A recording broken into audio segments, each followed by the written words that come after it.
আরে গেটে দাঁড়া আসাও কি জন্য করি কি হয়েছে তোমার? গেট আমি এমনি দাঁড়া আছি।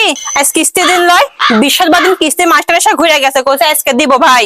আজকে ম্যানেজার ডেকে লেছে, ম্যানেজার দেখো দুটা সিয়ার, ম্যানেজার মাস্টার বসে থেকে আমার দুনিয়ার কথা শোনাতে গেল। গুড়টা পাড়া খুঁজিছে একটা, আমি আমাকে 10 টাকা হালত সুদ্ধা দেয়নি কো। আজকে কি বার? আচ্ছা কি বারাস রই বা তুমি জানো না? আর তুমি সকালবেলা বারাসা তখন কোনটি আসলে কত? আমি কিছু না, আমার কাজে। ওর গিসনো আর কামে টাকার সাথে ভালো গুনে গুনে টাকা দিছিলে।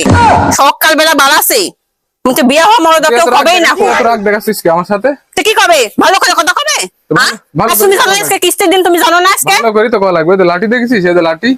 আসলে গায়ে হাত তুলে দেখিস নি। সকালবেলা মাস্টার আমাকে দুনিয়ার কথা শোনাতে হয়ে গেল। আমি কিসের জন্য কথা শুনবো? আমি টাকাটা বাপ মাকে দিছি নাকি আমি টাকা শুনবো? আমি কথা শুনবো? টাকাটা খালি ভালো তো গলার মধ্যে দিছিল। তো মাস্টার সাথে বসতে দিস কি জন্য? তো কি করবো? ওই যে বাড়িতে নাই, খাড়া থেকে চলে গেল নি। বৃহস্পতিবার দিন ডেট আসলো, বৃহস্পতিবার দিন একবার দিইনি, কোথায় আজকে দিব। আজকে না দিলে আবার দুনিয়ার কথা শোনা লাগবে না আমার। গিয়েছে ঘুরে বেড়াচ্ছে, সে কোন ভাবির বাড়ি যা হয়েছে সকালবেলা উঠে। আবার ফাউল কথা কয়। এদিকে মার খাবো নি। মেয়ের খাবো না, খালি গায়ে হাত দিয়া দেখে। কিস্তির টাকা কাজ জোগাড় করে পারবো না কো, আবার গায়ে হাতও তুলবো।